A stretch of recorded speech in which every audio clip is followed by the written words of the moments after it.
औज़ुबिल्लाहिमिनश्शैतानिर्रजीम बिस्मिल्लाहिर्रहमानिर्रहीम।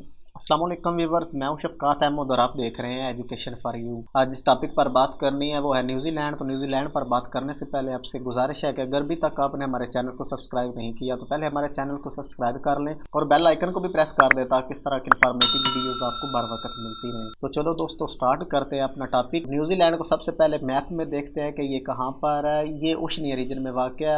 ये ऑस्ट्रेलिया के करीब एक जजीरा नुमा मुल्क है। ये न्यूजीलैंड है। ब्रिटेन ऑफ साउथ, तो न्यूजीलैंड को ब्रिटेन ऑफ साउथ भी कहा जाता है। लोकेटेड इन ओशनिया रीजन, तो ये ओशनिया रीजन में वाक़ है। दुनिया के 7 बर-ए-आज़म है, उनमें से एक बर-ए-आज़म जो ऑस्ट्रेलिया है, जो कि गलत इस्तिलाह बोली जाती है। ऑस्ट्रेलिया बेसिकली एक कंट्री है, एक मुल्क का नाम है, वो बर-ए-आज़म का नाम नहीं है। बर-ए-आज़म जो है वो ओशनिया है। तो न्यूजीलैंड जो है वो ओशनिया रीजन में वाक़ है। न्यूजीलैंड इज एन आइलैंड, तो ये एक जजीरा नुमा मुल्क है जो कि पैसिफिक ओशन के साउथ वेस्टर्न में वाक़ है। पैसिफिक ओशन दुनिया का सबसे बड़ा समंदर है और दुनिया का सबसे गहरा समंदर है, और इसके 2 मेन लैंड मासेस है, और इसके अलावा 2 बड़े जजीरों के अलावा यहाँ पर 600 छोटे जजीरे भी हैं जो मिलकर न्यूजीलैंड बनाते हैं। और इसके एरिया की बात की जाए तो इसका एरिया 2,68,000 मरबा किलोमीटर। एक डेवलप कंट्री है। New Zealand rank highly international comparison of national performance, तो इसकी जो नेशनल परफॉर्मेंस है वो इंटरनेशनल लेवल पर काफी ज्यादा कंपैरिजन है, जिनमें सच है क्वालिटी ऑफ लाइफ। तो न्यूजीलैंड के लोगों की क्वालिटी ऑफ लाइफ काफी बेहतर है। एजुकेशन का निज़ाम काफ़ी मजबूत है। प्रोटेक्शन ऑफ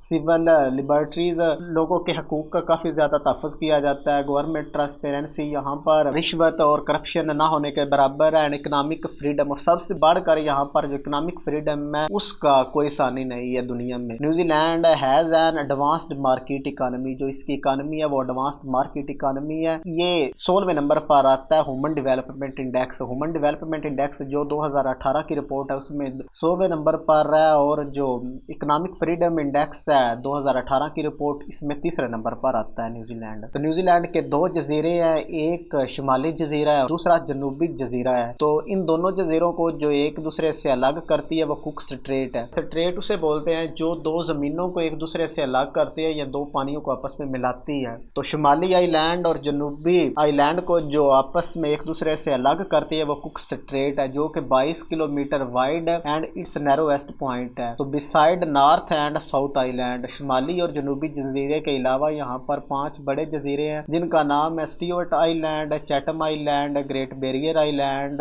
डियोरवल आइलैंड और Waiheke Island. South Island largest land mass of New Zealand. जो जनूबी जजीरा है वो बड़ा जजीरा है, लेकिन यहाँ पर एक पहाड़ी सिलसिला है जिसका नाम सौदर्न एल्प्स है, जिस बना पर यहाँ पर आबादी काफी कम है। The north island is less mountainous, जो नॉर्थ आइलैंड यानी शुमाली जजीरा है उसमें माउंटेन यानी पहाड़ नहीं है, जिस बिना पर वहाँ पर आबादी भी ज़्यादा है। न्यूजीलैंड के जो बड़े शहर हैं वो नॉर्थ आइलैंड में ही रहते हैं। इसकी आबादी 5 मिलियन है। मिलियन का मतलब होता है 10 लाख। इसकी आबादी तकरीबन 50 लाख है। New Zealanders predominantly live in urban areas, तो यहाँ पर न्यूजीलैंड के जो लोग हैं वो शहरों में रहना पसंद करते हैं, और अर्बन एरिया भी किसके, नॉर्थ आइलैंड के जो इसके बड़े शहर हैं वो शुमाली जजीरे पर ही वाक़ हैं। The 5 largest cities are Auckland. Auckland इसकी सबसे बड़ी सिटी है with approximately 1/3 of country's population. तो 1/3 ऑफ कंट्री की पॉपुलेशन है वो सिर्फ ऑकलैंड में रहती है। क्रिस्टचर्च इसका दूसरा बड़ा शहर है, फिर वेलिंगटन जो इसका कैपिटल है, फिर हैम्पटन। ये जो सारे शहर है ये न्यूजीलैंड के बड़े शहर हैं, और क्रिस्टचर्च एक ऐसा शहर है जो कि साउथ आइलैंड में वाक़ है। ये न्यूजीलैंड का मैप है, और ये शुमाली जजीरा है और ये जनूबी जजीरा है, और ये इन दोनों को जो एक दूसरे से अलग करती है वो कुक स्ट्रेट है। न्यूजीलैंड को जिसने डिस्कवर किया था वो डच एक्सप्लोरर एबल तस्मान था। इसने 1642 में न्यूजीलैंड को पहले देखा, तो he was the first non European. तो ये पहला यूरोपियन था और पहला इंसान था जिसने न्यूजीलैंड को देखा था। और इसके न्यूजीलैंड के अलावा इसने तस्मानिया और फिजी को भी डिस्कवर किया था। अगर गवर्नमेंट एंड पॉलिटिक्स की बात की जाए तो New Zealand is a constitutional monarchy. तो यहाँ पर कॉन्स्टिट्यूशनल मोनार्की है। इसकी जो हेड है वो मलका एलिजाबेथ II है, जो के खुसूसन तो मलका हैं यूनाइटेड किंगडम की यानी बरतानिया की, लेकिन न्यूजीलैंड की भी वो मलका है। चूंकि न्यूजीलैंड कॉमनवेल्थ का हिस्सा है इसलिए इसकी जो हेड है वो क्वीन एलिजाबेथ दोम है। लेकिन यहाँ पर पार्लियामेंट्री डेमोक्रेसी भी है, ऑल दो the constitution is not codified. तो न्यूजीलैंड उन चंद एक ममालिक में से एक है जिनका आइन रिटन नहीं है। एलिजाबेथ दोम is queen of New Zealand and thus the head of state. तो जो इसकी हेड ऑफ स्टेट है वो क्वीन एलिजाबेथ दोम है और जो इसकी प्राइम मिनिस्टर है वो जैसेंड आर्डन है। और ये काफ़ी ज़्यादा न्यूज़ में भी थी क्योंकि जो पीछे एक टेररिस्ट अटैक हुआ था मस्जिद में, तो इसी बिना पर ये काफ़ी ज़्यादा मशहूर थी। एथनिक ग्रुप्स, तो यहाँ पर एथनिक ग्रुप्स की बात की जाए तो 71% यूरोपियन नस्ल के लोग हैं, तकरीबन 16% मोरी यहाँ के जो नेटिव बशिंदे हैं वो आबाद हैं, और तकरीबन 15% यहाँ पर एशियाई नस्ल के लोग हैं, और 9% पैसिफिक के लोग यहाँ पर आबाद हैं, और सिर्फ 1.5% जो लोग हैं वो अफ्रीकन है, और इसके अलावा 1.2 जो है वो अदर है। रिलीजन की बात की जाए तो न्यूजीलैंड के जो ज़्यादातर लोग ऐसे हैं जो कि 48.5% है जिनका कोई मजहब ही नहीं। दूसरे नंबर पर जो 37% बनता है यहाँ पर जो बड़ा मजहब है वो ईसाईयत है। तीसरे नंबर पर जो मजहब है वो हिंदुइज्म है जो कि 2.6% है, और चौथे नंबर पर 1.3% के साथ इस्लाम आता है। बुद्धिज्म के मानने वाले भी यहाँ पर है, और सिख मजहब के लोग भी यहाँ पर है। अदर रिलीजन 1.1% है,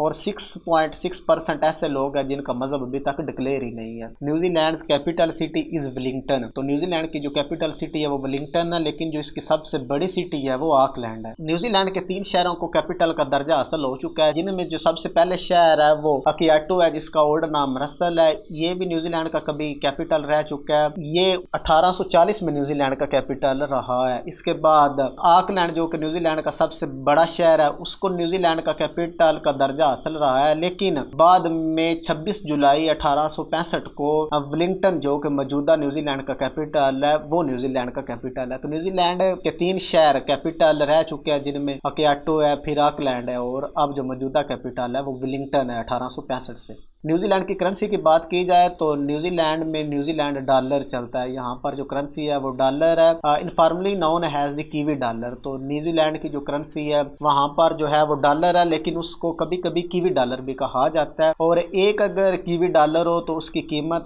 पाकिस्तानी रुपये में 108.60 बनती है। New Zealand first in women's vote. तो न्यूजीलैंड उन पहले ममालिक में शामिल है जिन्होंने औरत को, खवातीन को वोट देने का हक दिया है। तो ये जो हक उन्होंने दिया है 19 सितंबर 1893 द गवर्नर लॉर्ड ग्लासगो।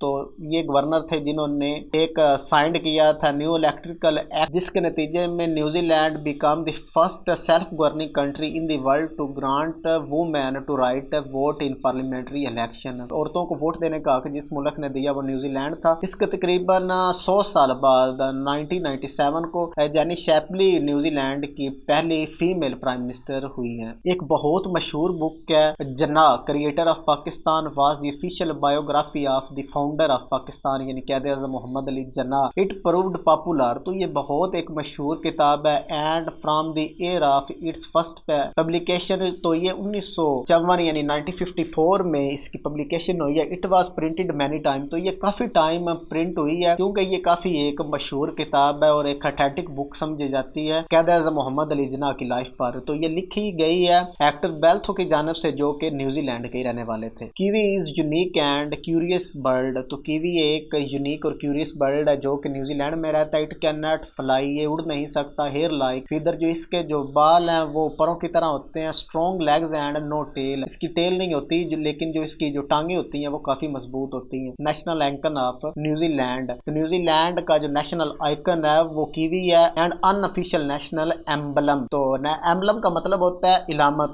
तो ऑफिशियल तौर पर तो न्यूजीलैंड की ये इलामत नहीं, लेकिन अनऑफिशियल तौर पर इसे न्यूजीलैंड की कौमी इलामत के तौर पर भी माना जाता है। New Zealanders have been called kiwis. तो न्यूजीलैंड के जो लोग हैं उनको कीवीज कहा जाता है। First person climbed Mount Everest. Mount Everest जो कि दुनिया की सबसे बुलंद तरीन चोटी है उसको सर करने वाला भी पहला कीवी था, और ये इसका तल्लुक न्यूजीलैंड से था। एडमंड हेनरी वो पहला बंदा था।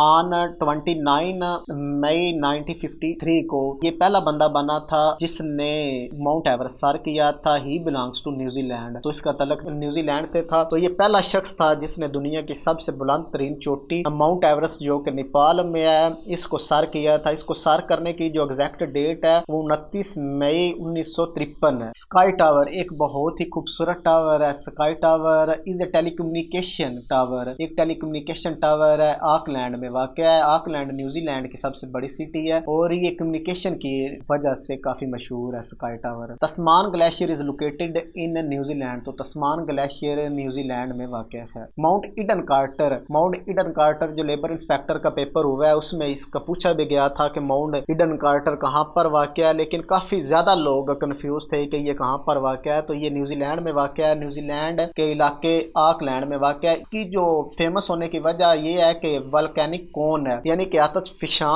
एक कोन है, इसकी वजह से माउंट ईडन कार्टर काफी ज्यादा मशहूर है। Milford sound is one of New Zealand most famous tourist destination, तो न्यूजीलैंड की जो सबसे मशहूर सियाहगाह है, यहाँ पर लोग सबसे ज्यादा जाते हैं, वो मिलफोर्ड साउंड है। Mount cook is the highest point of New Zealand, तो माउंट कुक को अराकी भी कहा जाता है। तो न्यूजीलैंड के जो शहरों और पहाड़ों के ज्यादातर नाम है वो उनकी नेटिव जो बशिंदे हैं उनकी जो जुबान है मोरी जुबान में ही है। तो mount cook is the highest point in New Zealand, तो इसकी जो बुलंदी है वो 3724 मीटर है। सादरलैंड फॉल, सादरलैंड फॉल्स न्यूजीलैंड में वाक़या है near Milford sound. Milford sound के पीछे भी बात की है, ये न्यूजीलैंड का सबसे ज्यादा विजिट किया जाने वाला मकाम है। इन न्यूजीलैंड साउथ आइलैंड, ये न्यूजीलैंड के साउथ आइलैंड यानी जनूबी जजीरे में वाक़या है। इसको न्यूजीलैंड का सबसे लंबा वाटरफॉल समझा जाता है और दुनिया का चौथा बड़ा वाटरफॉल है। होकर ग्लेशियर, होकर ग्लेशियर भी न्यूजीलैंड में ही वाक़या है, ये भी एक का फेमस ग्लेशियर है। तो यही था आज का हमारा लेक्चर। उम्मीद है आपको हमारी वीडियो पसंद आई होगी। अगर ये वीडियो पसंद आई है तो उसे लाइक करें, अगर कोई क्यूरी है तो कमेंट करें। आप हमें राय भी दे सकते हैं कि इस कंट्री पर वीडियो बनाई जाए और इंशाल्लाह हम आपकी राय को कंसीडर करेंगे। अगर आपने हमारे चैनल को सब्सक्राइब नहीं किया तो हमारे चैनल को सब्सक्राइब भी करें और मिलते हैं नई वीडियो के साथ। इजाज़त दीजिए, तब तक अल्लाह हाफिज़।